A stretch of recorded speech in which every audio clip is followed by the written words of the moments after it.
Thank you so much. Good morning. And thanks to the drummers and Mr. Ko for a rousing welcome this morning and a call to action. So thank you also to Temasek Foundation and to the Philanthropy Asia Alliance for inviting me to share my thoughts with you this morning on a very important session on health, because I truly believe that climate change and all the threats that face us today ultimately is about our own health, but also about our survival. So, as you know, we've had significant gains in health over the last couple of decades. We should not forget that. Sometimes we tend to get very depressed about the situation we're in. But when you look at child mortality, maternal mortality, and just life expectancy, we see the tremendous gains we've made.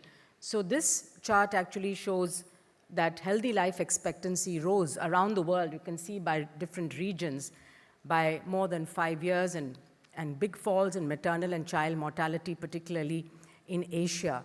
But you can see the last, if you look at its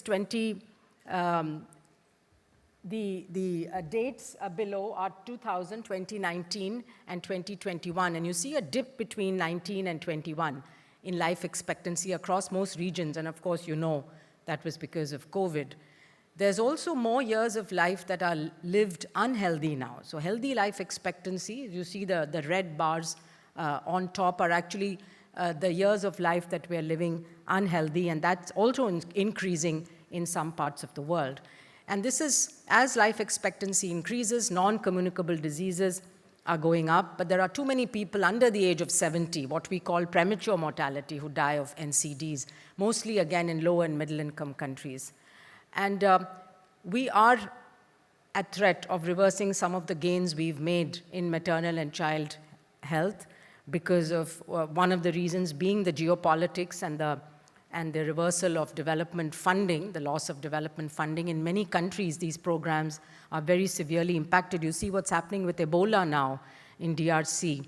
And it's taken a long while just to detect it, and it's going to be tough actually bringing it under control because public health systems in those countries have been disrupted over the last 2 years or so. So many countries are also falling behind in addressing the foundational health risks. So most of the countries, when we think about health systems, they think about hospitals or primary healthcare centers and not about the determinants of health, the social, environmental, economic determinants of health. And when we look at what's happening in the world today or the global threats to health, there are a small number of major risk clusters that are driving a large share of global health loss. And these include metabolic risks, obesity, poor diets going up around the world, physical inactivity. This is driving, of course, diabetes and all the complications, income inequality, and low educational attainment also in some countries. So we see also that systemic risks like climate change, antimicrobial resistance, and pandemic threats are escalating. And these will be addressed, I think, by speakers in the session after this, the discussion. These are also now interacting threats. They are not threats, so conflict is linked to climate change. We know that climate change and heat in many parts of the world, it's becoming difficult for people to even live there. And this is leading to both internal migration within countries, but also migration between countries. And in India, for example, in the month of April, the top 50 cities that experienced the highest heat were all in India. And Southeast Asia is a region which is highly vulnerable to all of these. We have a very high biodiversity as well, and this is where zoonotic infections, as we know, also arise. And with globalization, with increasing travel, and of course with the persisting illegal trade in wildlife, these threats of new zoonotic infections emerging are ever present.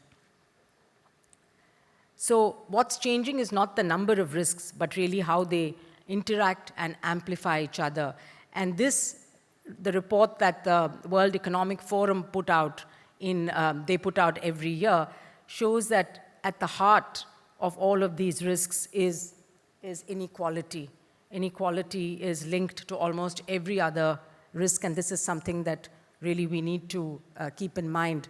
The WEF risks report also pointed out that while in the short term, geopolitical threats may be the highest, but if you look at a 10-year window, the environmental risks to health, or to the economy in fact, which includes things like air pollution, natural disasters, hazards, and of course the climate change, they all become very important. So this is why I think the One Health concept becomes so important, because we have common drivers across human, animal, and environmental systems, and the health outcomes are shaped through these multiple interconnected pathways, mainly the air, the food systems, our ecosystems, and of course, climate. And AMR and pandemics are both phenomena that emerge at the human-animal environmental interface, and without collaboration and coordinated action across these spheres, we're unlikely to achieve or sustain any health gains. Currently, the responses, unfortunately, are fragmented. Now, when we look at climate change, we know what some of the health risks are. They are extreme weather events. We're all, I think, used to that in this part of the world: cyclones, floods, landslides. Extreme heat is really becoming a very serious issue. I'll say a little bit more about that. Sea level rise, again, for many of our countries. And we know that if the Greenland ice cap melts, the sea level rise is just going to be phenomenal. It's going to be beyond anything that we can imagine today. And can you imagine the hundreds of millions of people who live along the coast and what's going to happen? Air pollution, which I'll say more about, but also vector, and we saw the mosquito, and many of us live with mosquitoes all the time, whether it's malaria or dengue or other viral infections. Water scarcity and reduced food production, a real threat. I think water is really, and President Dharman chaired the Water Commission report last year, which laid out the threats, but also the opportunities. Now, these are the threats from climate-induced risks. But then there are vulnerability factors. So everyone doesn't get impacted in the same way. And it depends on your demography, your geography, where you live, your underlying biological factors. Are you a healthy young person, or do you have underlying illnesses? Of course, socioeconomic factors. We know that the poor are always the first and the worst to be impacted by any threat or any new hazard. And health system capacity to respond, but also gender. A lot of work that we've done at the foundation and others have shown that women are disproportionately impacted by climate change. And when women are impacted, their children also get impacted. So it's also about the next generation and human capital. And then, of course, other factors that determine your exposure. Again, what sort of occupation you're in, and what infrastructure you have around you. So I think the future of cities and how we become climate resilient is something that we really need to think about. Now, we all have experienced heat. Singapore, in fact, is leading in some of the work on heat, very impressive work that's happening here, and also in building resilience. And you can see how the city is actually preparing itself to withstand the rising temperatures that we see. Now, the issue is not just the temperature, but it's also humidity, it's exposure, direct exposure to sunlight. So if you're an outdoor worker, you're definitely more exposed, and there's wind and other factors. Heat actually is not just something that, we have to put up with for a few days and then get back to normal. People, as temperatures rise with global warming, we're going to be exposed to more and more prolonged high heat weeks or even months. And when that happens, it starts impacting the cardiovascular system, the immune system, it has mental health impacts, it increases inflammation in the body. So it becomes one more risk factor for poor health. And there comes a point where the body is no longer able to cool itself down. As you know, we sweat as a reaction to heat. But when you have very high humidity and the wet bulb temperatures are high, the sweat doesn't evaporate. And then there comes a point when the core body temperature starts increasing and you go into heat stroke. And we know that that can be fatal if it's not immediately dealt with. So there are the acute, and that's the one we hear about, the deaths due to heat. But that's just the tip of the iceberg. And we're still to understand what exactly heat does to our body systems when we're exposed over a prolonged period of time. Now, we know that we're crossing the 1.5 degree limits that the world had agreed to contain global warming at. We're not going to be able to do that, unfortunately. And we also see the Lancet countdown, and Marina is going to be speaking later, shows us that heat-related mortality has been going up significantly, and at least 500,000 deaths every year, possibly more.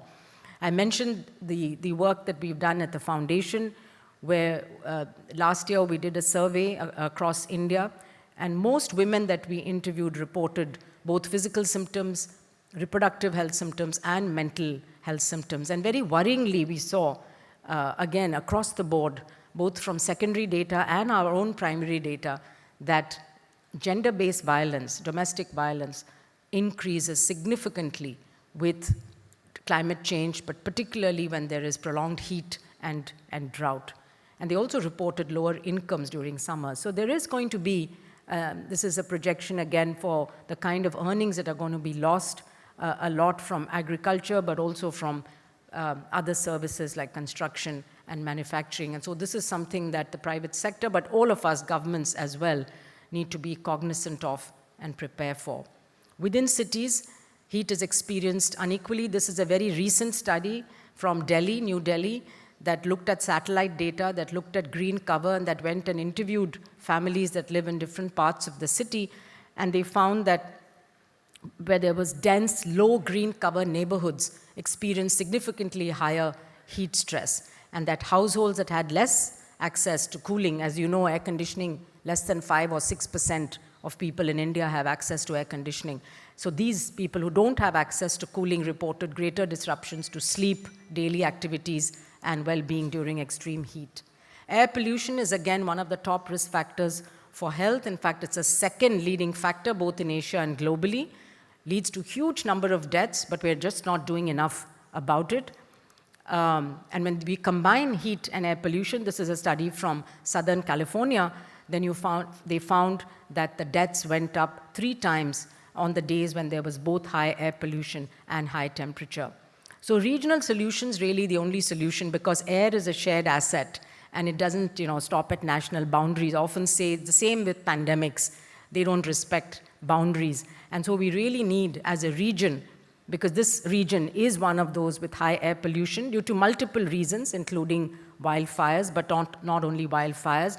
And we still have a number of women who are cooking with biomass, and so they're exposed doubly, both to household and outdoor air pollution. So airshed management really is a joint responsibility. I'm happy to co-chair the commission called Our Common Air with Helen Clark and 16 other commissioners, several from this region. And I think this could be one of the priorities for PAA. As far as food security is concerned, while we have made a lot of progress in the past decades, we're not on track to meet the SDG targets. Still, there are 1/3 of people around the world who cannot afford a healthy diet. Just to mention, this study that just has been initiated with support from the Temasek Foundation across 4 sites in South India is going to look at developing AI-based early warning tools for communities that are exposed to high risk, but also help to strengthen health systems. And this is going to build on some of the work we've done in the past on digital empowerment of fisher women, for example. Many of them are illiterate, but they're able to use these digital apps and to do their daily activities. So really the way forward is to come back to initially our ecosystem stability, environmental quality, and social and economic equity. These are going to be critical pillars if we really want to have both a healthy and equitable world going forward.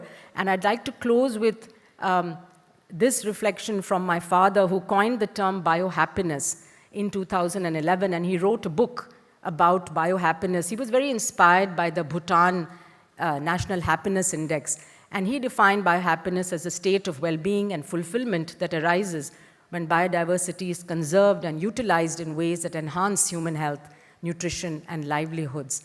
And of course, that means we have ecology at the core. And it's great to see that Singapore is actually walking the talk here. This then leads to nutritional sovereignty, addresses One Health issues, and also leads to livelihood resilience.